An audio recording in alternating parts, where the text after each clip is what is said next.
Who'd like to go first?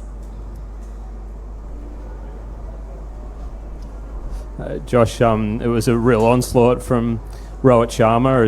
Is that some of the best hitting that you guys have come across? Yeah, I've seen Rohit do that a few times now.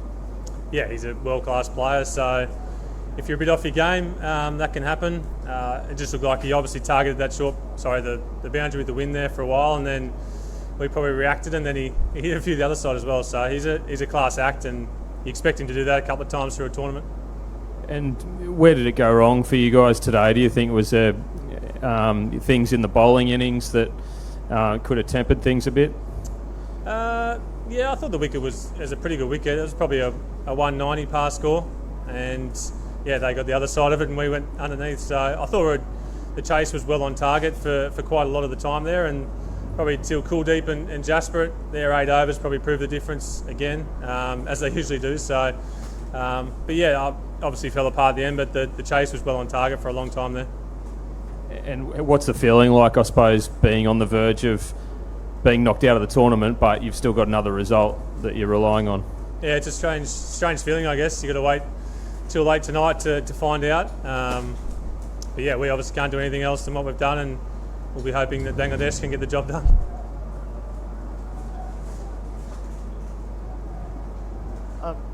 Just the game overall, Josh, like after the Afghanistan defeat, like less than 30 hours later, you're here against India. Just the turnaround and how challenging that was for you guys. I mean, you got into the island just like late last evening. Yeah, I think it was fine. As part of international cricket, you're always travelling. Yeah, I think the guys came ready this morning, and yeah, we played pretty well for the majority of the game. I think they were just probably a bit more clinical in a few areas. But no, that's part of the game, I think. But as the wickets started falling, was there any talk of net run rate at all? Like of like, okay, let's get to a certain target so that we are above Bangladesh or Afghanistan? Yeah, definitely. I think once the bowlers sort of start to bat, that talk starts to float around, and 180 was probably our score that we need to get to. I think 175, 180, 180. So we managed to get that. I think we're 0.3 maybe ahead. So yeah, fingers crossed tonight. Have you ever been in that position where you like sat and watched another team kind of hopefully win a game for you? I don't think so, no. I think it's the first for me. Actually maybe in an IPL, but never for international cricket. So yeah, it's a strange one. And just finally, I mean, there's been a lot of talk about the fielding. Even today, it was sloppy, maybe not as sloppy as Afghanistan. Do you just put that to just the nature of the tournament where you're traveling and playing, or is there anything else to it? No, I think it hasn't been good enough, probably. We saw definitely one drop catch today, but maybe two. But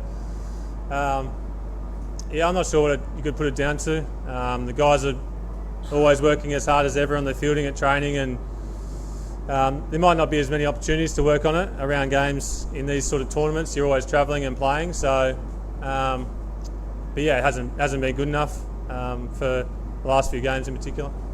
I was going to ask about the drop catches as well, Josh. Like the fact that you're seeing some of the St Vincent venue you guys hadn't seen before you got there, and you dropped 5 catches. Is that a factor?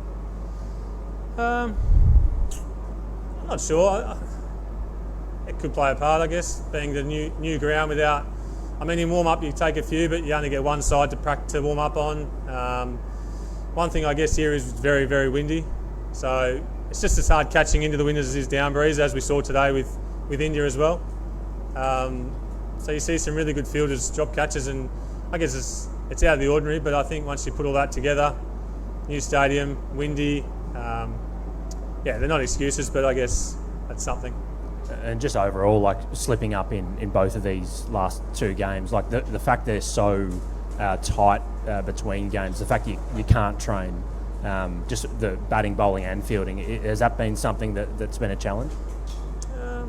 I think you're used to it I think, we play so much cricket, you don't really need to train. Even if there was another day, I mean, the quicks wouldn't train, we wouldn't have a bowl, the batters might go down for a hit and field, but I think you play that much cricket these days that you've got to adapt to that and be ready to go, whether you're training or not. So that's international cricket, as I said. Josh, just on the wind, did you sort of find it difficult as a team to sort of adjust to what it did to your lengths? Because it felt like it was a lot easier to find that sort of 6 to 8 metre length from the far end than the near end. I don't know if that was... No, I think obviously Mitch and I are very different bowlers.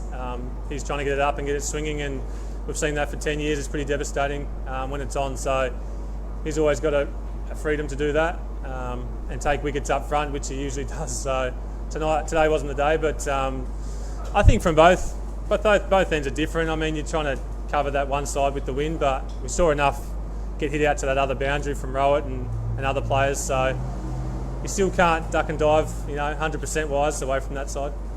And then just in terms of sort of what tonight looks like for you guys, do you expect you'll sort of all sit down and watch it together as a team, find somewhere in the hotel, that sort of thing? Yeah, I think so. It'd be nice if it started at 1 o'clock, but 8:30 is pretty late to sort of wait on pins and needles. But yeah, I assume we'll be pretty much together watching that game and hoping for the best.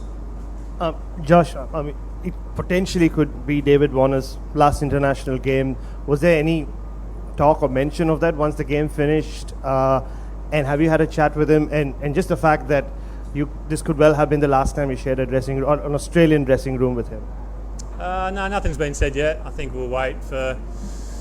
Oh, it might be said after this, before the game, but I think we'll wait till after the game, and then we'll sort of the career that's been. I guess it's been unbelievable. So yeah, we'll definitely miss him around the group, out in the field and off field. So amazing all format career. And just on that, like, how strange will it be a dressing room now? I mean, he had the Test retirement and the one-day retirement, but this is it, right? Like, so what's the dressing room going to be like without David Warner in it? Yeah, I guess we've had a little taste of it. So it's sort of been a slow burn. We've had Test cricket and ODI cricket and now T20. So life without him, we've sort of gotten used to a little bit in New Zealand, and yeah, it's always different when you lose a player that's been there for so long. But we'll move on and push forward. Josh, obviously there's been a lot of talk coming into this tournament about the chance to hold all 3 ICC trophies, and obviously that's still alive pending on what happens tonight. But yeah, I guess how do you process the disappointment in a T20 World Cup when things just happen so suddenly? Like, you'd played very well during the group stage, and then suddenly two bad days and it's almost over. Yeah. I remember the last 2 World Cups we've probably had one bad day in each one, and we won one and didn't make the semis in the other. So it's pretty cutthroat. Definitely like the new format, how you get a bit more of a run at it. It's not sudden death straight off. But even South Africa, if they lost last night, they were out basically. So that can be how cutthroat it is. They win 6 games in a row, lose 1, and they're out. So I guess that's the nature of T20 as well. You've got to be on your day, got to be on your game every day that you turn up. So. Yeah, it's disappointing, but yeah, who knows what'll happen tonight. And win or lose, do you think there might be a bit of a changing of the guard in the T20 team, given the age of all you guys and the fact that it'll be another couple of years till the next World Cup? Yeah, they come around pretty quick, the T20 World Cups every 2 years. So I don't know, there might be a couple of changes, but I mean, a lot of the guys still playing the franchise cricket if they're not playing for Australia, so they're available to be picked. And there's some class players in our 11 in our 15, and we've got a couple on the bench as well. So you'd think it'd be a natural slow change. I don't think there'd be anything drastic. Mate, just one last one on the format.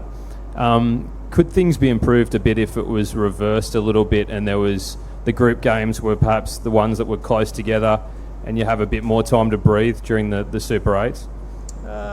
Yeah, potentially. I think. Yeah, you could just balance them out, I guess, with similar breaks. I can understand they want to sort of create the hype during the Super 8s and get a lot of games back to back, and it all comes to a head pretty quickly, and with a lot of eyes on it. So, but yeah, it can be. I think every tournament can be improved when you look back at it. So, no doubt this one will be the same. Easy.